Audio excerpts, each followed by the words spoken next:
Hello, and welcome to another edition of the Burke Briefing. Today, we have joining us Mr. Jimmy Flythe, Director of Local Government for Duke Energy. We're going to talk about the substation on the corner of Northwest Boulevard and Patterson Avenue.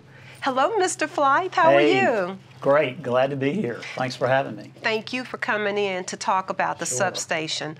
Can you first of all tell everybody what is a substation and how will this substation at this location impact the community? Sure, yeah. So a substation is just a place where we take the higher voltage from the transmission line and convert it to lower voltage that can be used in neighborhoods and businesses throughout.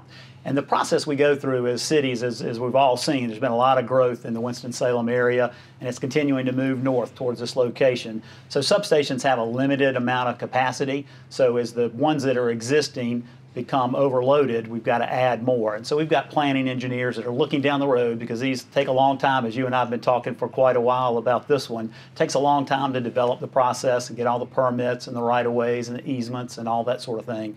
And so we plan way ahead of when we're going to need that. But the substation is just going to kind of relieve load from other substations that are in the area and just allow the city to continue to grow. Okay, so the neighbors all around can expect more efficient energy service, is that correct? Yes, ma'am. Okay. Yes, ma'am. I think one of the good things is anytime you have a major storm or an outage, we have to start at the substation and work out. So, you know, the neighborhoods directly around the substation will be close to the substation, and usually that would get restored first if there is a power outage. Let's talk about the history of this location. You know, Sure. Right here on this corner, I remember growing up, we had a grocery store in that location as well as a service station. Can you tell us a little bit about what was on that corner before you all purchased that property? Yes, ma'am, I sure can. So there was a Joe's grocery store and I think a Wade's service station. I might not have Wade's, was the service station there. They had been vacant for a long, long period of time, and actually Union Baptist Church owned the grocery store lot, which is the bigger, and the corner lot was owned by a daughter, I believe, of the owner of Wade's Wade's service station. And so when we started identifying locations for a potential substation, you know, we started looking at that lot. Our engineers said that's a good place where we could tie into the existing power lines that are out there, and we'll be upgrading all of that as part of this. And so we entered conversations with the Union Baptist Church, and they were willing to sell. They had held that property for a long time and were hoping a developer or somebody would come in, and it just hadn't happened. And so, you know, it was a good opportunity for them. We generated a lot of money that they could put to good works in the community.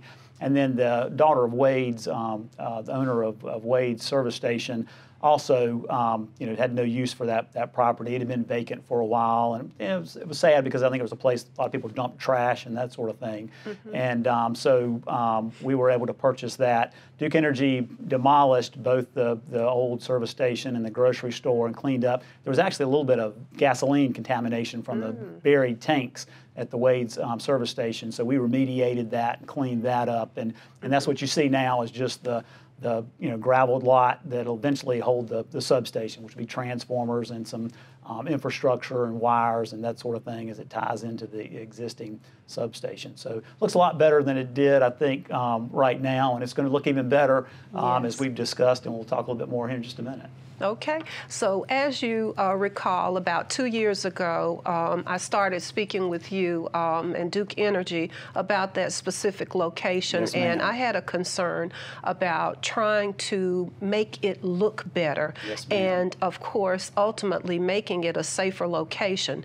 That is a high-traveled area, both Patterson and Northwest Boulevard, Yes, and I thought that this corner needed some TLC. Right. So I'm so glad that we were able to talk and Yes, come up ma'am. with a plan to change the aesthetics at that location. Can you tell a little about the plans that Duke Energy will make at that location? Sure, yes, ma'am. And I've appreciated working with you on that. And we had some temporary fencing there to start with that really was inadequate and didn't do a good job of keeping out. And so, with your advice and encouragement, we put in a more permanent temporary fence that's there now that was work a little bit better.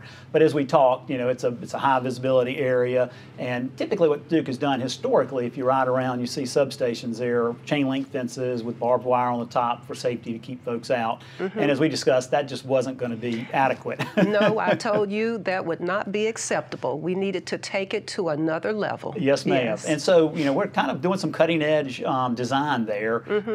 And we did some research and found a company that we use to do other types of fencing around the substation. Lots of times substations, when they're not in an urban area, they're in, a more rural area. We've got a lot of land. We can do landscaping to kind of hide the substation. But in this case, in an urban area, it's just not possible. And so we came up with this design that's going to be sort of a brick-looking fence. And I know you had a lot of input as to what type of brick and wanted maybe to match. I think we looked at the Winston-Salem Dash baseball stadium. That is correct. And tried to match that up. And the company that does the fencing was able to come up with a sample that we shared. So I think it's going to look really good. It'll be safe, keep people out about 9 feet tall, and I think we've got a photo to share with the folks when they look at this. But it's right now it's just a kind of preliminary vision of what it'll look like. We're working through the details of the landscaping around that, and then like you and I have talked about, we really want to have sort of an art feature at the corner there, and so we're working through the details about how that would be. But starting to move forward. It's exciting. It's new. It's a new type of design for fencing for Duke Energy around a substation. And so I'm excited to see when it comes to fruition. Well, I'm excited about it, and I know that the community will be excited as well. Thank you so much for working with me and taking into consideration the ideas that I had for beautification.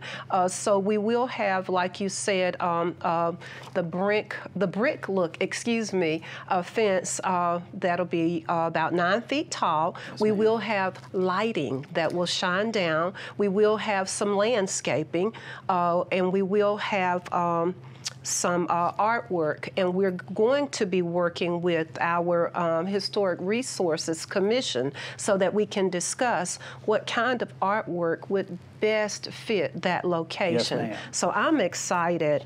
Can you tell us when this project will start and maybe when it will end? Sure. And give you some high level. We don't have all the details ironed out, but I did learn yesterday that the plans that we're starting to move forward with, they'll start some digging, some utility work, because obviously on the site we've got to deal with rainwater runoff, and so there's just some utility work that'll start first, and that's scheduled to start late this year, possibly early next year.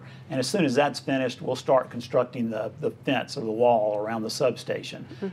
That'll go up, and then there'll probably be a little bit of a delay before the substation work starts, but then the substation work will come probably a year, possibly 2 later, that we'll start building that. We've got to build a transmission line to that site that we've already acquired the right-of-way and easements.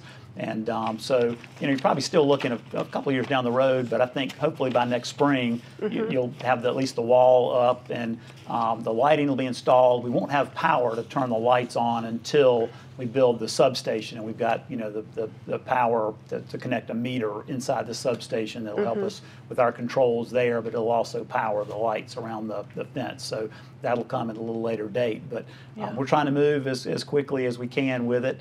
And we're ahead of when we actually need the substation. There's no critical issues out there at this point in time from the other substations being overloaded or anything like that. But we'll have this one installed well before the demand requires that it be there. Well, I'm excited about it, and I know that the residents, the community in the area will be, as well as people who travel these two highly traveled roads daily. This will be a great enhancement to our city. So I really appreciate you and Duke Energy for the partnership to make this a beautiful project that we can all be proud of. Is it anything else you'd like to add? No, I really appreciate it. I'm looking forward to it. It's kind of exciting to be doing something new and a little bit cutting edge in our industry.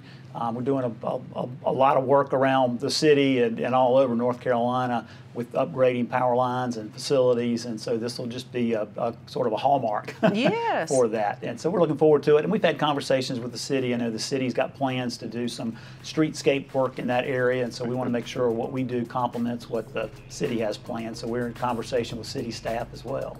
Well, thank you again. We are excited about this development, and we're looking forward to it.